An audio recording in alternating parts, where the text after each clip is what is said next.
Göbekli Tepe is arguably the most important archaeological discovery in recent years.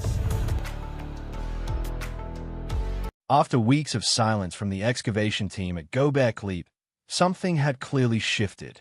Reporters on the ground couldn't believe what they were hearing. Göbekli was a game share, but I think it's a game share for everything. Stories started to spread, first among local journalists, then picked up by international science outlets. A chamber hidden, sealed, untouched for over 10,000 years had just been opened. What was inside left even the most seasoned scientists at a loss for words. This is the story behind the dig that stunned everyone. In context, in the southeastern corner of Turkey, about 35 miles north of the Syrian border, lies a site that has quietly rewritten everything we thought we knew about human history, Göbekli. The name means potbelly hill in Turkish, and for a long time, that's all it was, a hill. But in the 1990s, what seemed like just another rise in the terrain turned out to be one of the most significant archaeological discoveries ever made. Göbekli isn't a city. It isn't a settlement. There are no homes or cooking pits in the earliest layers. And yet, standing stones weighing between 10 and 20,000 pounds, some nearly 20 foot tall, have been arranged in large circular enclosures. Each of those enclosures appears to have had a purpose, and every piece of the layout suggests ritual, not domestic life. This site is at least 11,000 years old. That means it predates the invention of the wheel, agriculture, and metal tools. To put that into perspective, Göbekli was built more than 6,000 years before the Great Pyramid of Giza and over 7,000 years before Stonehenge. That kind of timing doesn't just push back the history of monumental construction. It completely changes the timeline of human organization and capability. Archaeologists initially thought that large-scale architecture began only after humans developed farming and began living in permanent settlements, but Göbekli challenges that directly. Its builders were likely hunter-gatherers. There's no evidence of domesticated plants or animals in the early layers. They weren't using pottery, and they weren't living in one place year-round. And yet they worked together to build a site using limestone pillars carved with strange stylized animal forms like foxes, snakes, vultures, boars, and humanoid figures. Klaus Schmidt, the German archaeologist who led the excavation for years, was the first to understand the significance. When Klaus arrived at the site in the 1990s, local farmers had already uncovered carved stones while clearing their fields, but no one thought they were important. Klaus disagreed. He knew immediately what they had stumbled upon. These weren't the remains of a settlement. There was something older and more complex. Klaus and his team began methodically digging and found layer after layer of sculpted stone arranged with shocking precision. Each enclosure had a pair of central T-shaped pillars and was surrounded by smaller ones. The pillars were set into carved sockets in the limestone bedrock, showing that the builders had some understanding of planning, measurement, and permanence. The enclosures were then intentionally buried. At some point, possibly after decades or even centuries of use, each circle was filled in with rubble, fist-sized stones, fragments of tools, and animal bones. This act of burial wasn't accidental. It was part of the design. Göbekli wasn't just built. It was sealed and it stayed that way for thousands of years. By the time Klaus passed away in 2014, only a small portion of the site had been excavated. Fewer than 10% of the estimated structures have been uncovered. Yet, what has already come out of the ground has left archaeologists and historians stunned. Some believe Göbekli was the world's first temple. Others argue it's the oldest known religious sanctuary. Whatever term is used, one thing is clear. The builders had the organization, motivation, and skills to create something far bigger than themselves for a purpose that still isn't fully understood. Excavation work has since continued under the supervision of Turkish archaeologists with support from the German Archaeological Institute. Each new season has revealed more questions than answers. But what's never changed is the site's importance. It tells us that belief, ritual, ceremony, meaning may have come before farming. That instead of agriculture leading to religion, it may have been the other way around. For the past few years, Göbekli Tepe has been part of a broader archaeological zone known as the Taştepe region. That zone includes several other sites with similar features, T-shaped pillars, communal layouts, and carved animals spread across southeastern Turkey. Each of them adds weight to the idea that this wasn't a one-off anomaly. It was a cultural system. And yet, even with all that has been found, the most striking part of the story might be what remains hidden. Beneath the soil, beneath layers of compacted earth and intentionally sealed enclosures, lie features no one has seen for thousands of years. Researchers have only scratched the surface. The latest season of excavation didn't just confirm that, it proved it. One find in particular has left scientists speechless. A carved chamber that had never been touched in modern times. Digging deeper, archaeologists working at Göbekli today rely on more than shovels and brushes. The site's complexity, depth, and importance mean that every layer must be studied with precision before it's disturbed. That's where modern surveying and imaging tools come in. Before anyone removes even a single rock, researchers use ground-penetrating radar, electrical resistivity scans, and magnetometry to build underground maps of what might be hiding beneath the surface. These technologies helped narrow down excavation targets during the most recent field seasons. Instead of opening wide trenches at random, teams focus on anomalies, areas where the readings show breaks in the bedrock, dense clusters of stone, or signs of artificial construction. In the most promising areas, these surveys revealed voids and features just beneath the surface that didn't match any previously studied enclosures. Before active digging starts, the surface is documented in high resolution using drone photogrammetry. The images are stitched together to create 3D models, giving the researchers a permanent digital record of the site's condition before they begin. That also helps later when they try to reconstruct how stones were positioned and how soil layers developed over time. Once excavation starts, the process slows down dramatically. The soil at Göbekli Tepe is compacted and mixed with limestone rubble, animal bone, and tool fragments. Some deposited naturally, others by human activity. Teams work in small units, usually measuring no more than a few yards at a time, clearing soil in layers of just a few inches. Everything removed is sifted and catalogued. Soil samples are taken from key spots to check for micro-remains, burned seeds, pollen, or even ash traces. During recent work, the team made an unusual logistical move. They temporarily relocated olive trees that were growing directly over sensitive parts of the hill. The trees were not native to the site and were introduced in recent decades for cultivation.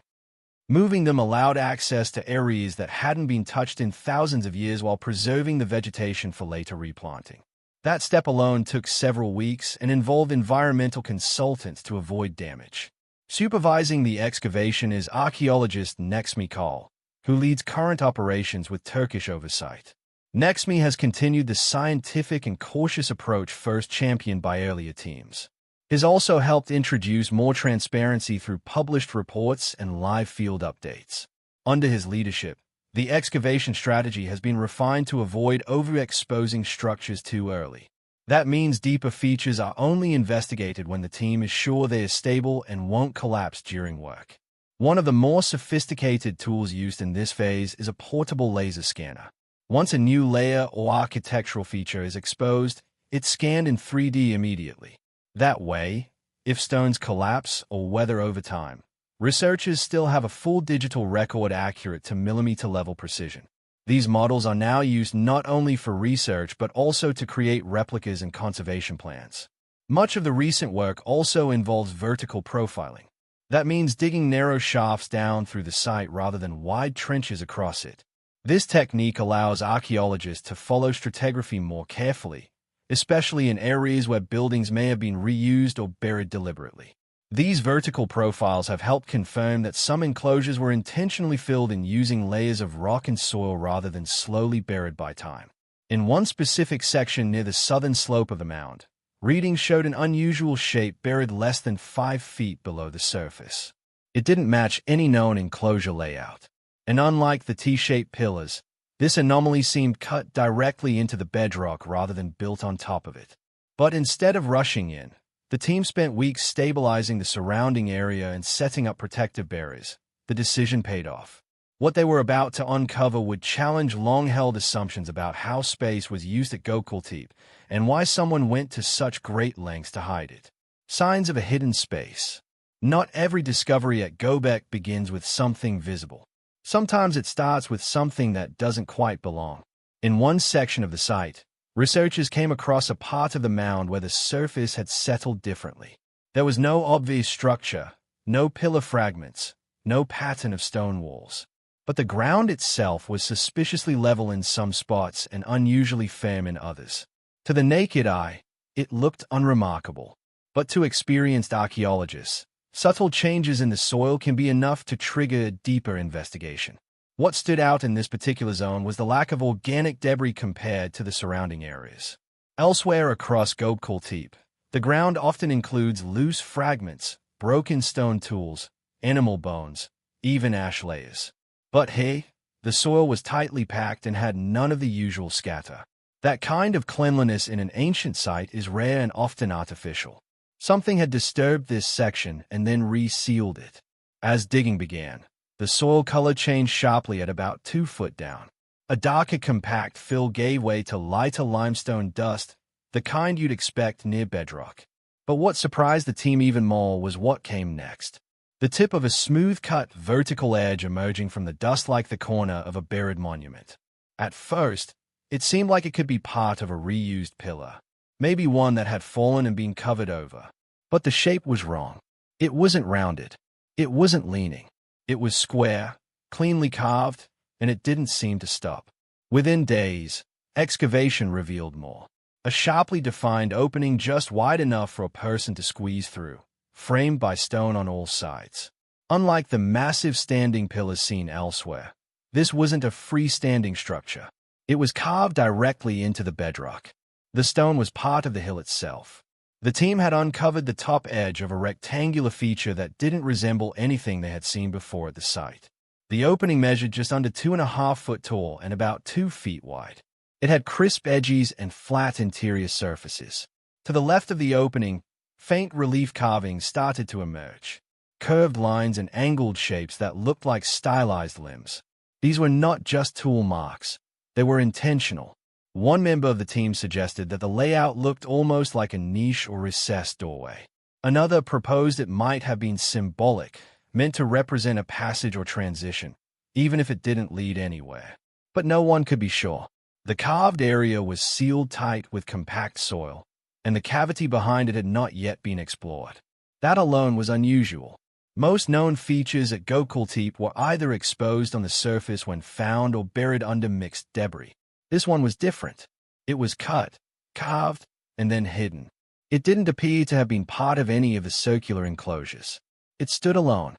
By now, the working theory among the archaeologists was that they had found a chamber, not a room made from stacked stone walls like the usual enclosures, but a space dug straight into the hill. The precision of the carving, the positioning of the reliefs, and the surrounding undisturbed soil all pointed to a structure that had been intentionally closed off shortly after it was completed. What made it even more curious was the complete absence of disturbance above it. No trench marks, no fill that looked like a repair. Whatever had been done here had been done with care and then left untouched for thousands of years. At this point, the team halted their digging. Before going further, they brought in conservation experts and structural analysts to study the stability of the chamber. It wasn't clear how deep it went or what might lie behind the carved opening. Excavating too quickly could risk collapsing the structure or damaging any contents inside. According to insiders on the team, the excitement was growing, but so was the pressure.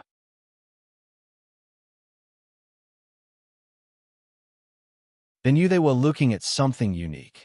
A cut chamber was unheard of at Göbekli Tepe until now. And unlike the open-air enclosures with their iconic pillars, this one felt deliberately sealed, like someone in the past had wanted to protect whatever was inside. They took detailed scans of the entrance, documenting every inch. They used micro cameras to peek into the gap where possible, but the inner space was blocked by debris and compacted earth. Whatever was inside hadn't been exposed in modern times. The team didn't yet know what they were about to find, but they did know this. They were staring at a carved chamber, hidden, buried, and unlike anything else uncovered at the site. And soon, the moment would come to open it. The moment. The team began clearing the debris around the carved stone surface slowly and with precision. There were no shortcuts at this point.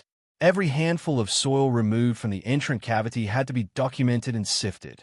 Even small fragments like charcoal, bone chips, and flint could shift the interpretation. The carved frames suggested something intentional, and the risk of damaging a previously sealed feature made everyone cautious. After nearly a week of clearing around the opening, the rectangular entrance stood fully exposed. It was clear scientists just dug at Göbekli Tepe and uncovered a chamber that left them speechless. The chamber opening measured just under 2.5 feet tall and around 2 feet wide. The interior was still blocked, filled with fine sediment and loose stone fragments. But what caught everyone's attention wasn't just the entrance itself. It was the carved symbols that had become clearer as the dust was removed. One figure appeared to show a bent arm, another a looping shape that might represent a coiled animal or abstract form. It wasn't yet possible to identify the carvings with certainty, but they were consistent with the symbolic style found across other parts of the site. The interior space behind the entrance wasn't large. As archaeologist Lee Clare, one of the project's senior advisors, later explained to colleagues, it looked more like a niche than a full-sized room. But unlike the symbolic niches found in enclosure walls, this one was recessed into the actual bedrock. It wasn't decorative. It was structural. When the last of the fill was carefully removed, the chamber's shape became clear. It extended back about 3 feet and stood just tall enough for a person to crouch inside. Along the back wall, a shallow ledge had been carved about 8 in high and 18 in wide. The ledge was smooth like it had been shaped by hand tools. Above it, the ceiling sloped slightly inward, forming a tight, contained space. The moment the chamber was empty, the team stepped back. It wasn't dramatic in size. It wasn't filled with gold or objects, but the atmosphere around the find changed. The silence said more than words. For a site that had already changed how the world viewed prehistory, this new feature was entirely unexpected. There had been no signs pointing to a chamber like this anywhere else in Göbekli. The enclosures were always above ground. The pillars were exposed to the sky. The carvings faced outward. Everything about this new feature went in the opposite direction. Cut inward, sealed shut, no clear entrance pathway, and facing the earth rather than the sky. Next, Mikuru, the Turkish archaeologist overseeing the project, called in conservation experts immediately. They checked the structural integrity of the chamber walls and confirmed that the stone showed no major cracks or instability. That allowed researchers to enter the space briefly using handheld lights and surface scanners. Inside, they found no major artifacts, but there were details that raised more questions. One small depression had been carved into the right wall about 4 in across and 2 in deep. Its purpose was unclear. The chamber floor had been intentionally smoothed. The ledge in the back had no bone marks, no charring, no staining. It didn't appear to have held a fire or a body. If it were an altar, it had been wiped clean. If it was a symbolic seat, it had been used and then sealed. From the outside, the chamber entrance looked like a false doorway, similar in concept to those carved into Egyptian tomb walls, meant to act as a passage for the soul.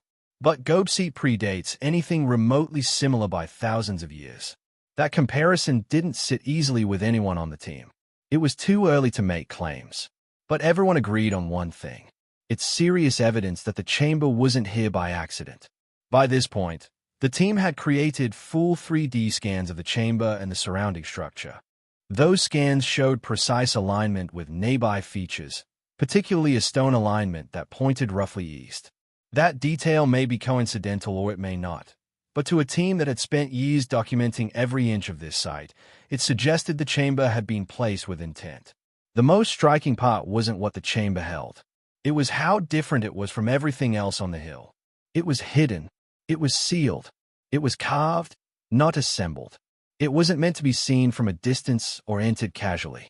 And it broke every architectural pattern that defined Göbekli up to that point. After months of planning, measuring, and waiting, the team had finally opened a space that no one had looked inside for more than 10,000 years. What they found was evidence that even at Göbekli, a place already full of mysteries, there are still features we weren't prepared to find. Archaeological revelations. Once the initial documentation of the chamber was complete, researchers began analyzing what its presence actually meant. Even though it didn't contain artifacts, its design and context were enough to spark major questions. The structure was sealed, carved into the bedrock, and showed no signs of casual or repeated use. That alone made it different from almost everything else excavated at Göbekli. The most noticeable feature inside was the bench-like ledge carved directly into the back wall. It was about 8 in high and extended just over 18 in from the wall. The dimensions didn't suggest seating for practical purposes. There was no room to sit fully upright, and the ceiling sloped downward in a way that made prolonged occupation unlikely. That led to one theory. The ledge may have been used to place objects, not people. If the space had a symbolic or ceremonial function, that would line up with how other parts of the site operated. Enclosures A, B, and D all featured carved T-shaped pillars arranged in circular formations, likely with ritual significance. However, this chamber had no vertical pillars, no decorated wall panels, and no freestanding sculptures. It was bare except for a few faint relief carvings near the entrance. That made its simplicity just as interesting as any elaborate design. Some of the team compared the layout to porthole stones found elsewhere at the site, round or rectangular openings carved into stone slabs, usually installed in enclosure walls. These were likely symbolic entryways or transitions between spaces. In this case, the rectangular chamber and its hidden placement suggest the builders may have taken the porthole idea one step further. An actual carved space where something or someone was meant to enter, remain, and never return. The location of the chamber also mattered. It was situated in a part of the hill with no other excavated enclosures nearby. That meant it wasn't simply an offshoot of an existing structure. It was on its own, deliberately isolated and intentionally sealed. That led to another possible interpretation. The chamber could have served as a kind of ritual cache. In other prehistoric sites, small stone-lined pits or carved spaces were used to store offerings, symbolic tools, or even body parts. But unlike those examples, this space wasn't filled. If anything had been placed there, it was removed before the chamber was sealed or it decayed without a trace. One insider on the excavation team noted that the clean condition of the chamber interior, the smooth surfaces, the undisturbed ledge, and the lack of any post-construction marks suggest it may have been used only once. That fits with the idea that the chamber was symbolic rather than functional, a place meant to be made, used, and then buried. To better understand it, researchers compared 3D models of the chamber with known features at Göbekli and neighboring sites like Karaheep. Nothing matched. The chamber didn't fit any known pattern. It was unique. That uniqueness is what left the team, in their own words, speechless. In a site full of spectacular carvings and monumental architecture, it was a small hidden space that carried the most weight. It raised an uncomfortable but unavoidable question.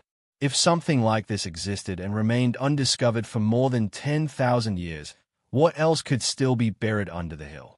The effect. The chamber discovery had an immediate effect on how archaeologists approached the site. The find didn't just add a new structure to Göbekli's layout. It forced a re-evaluation of what the site might have included all along.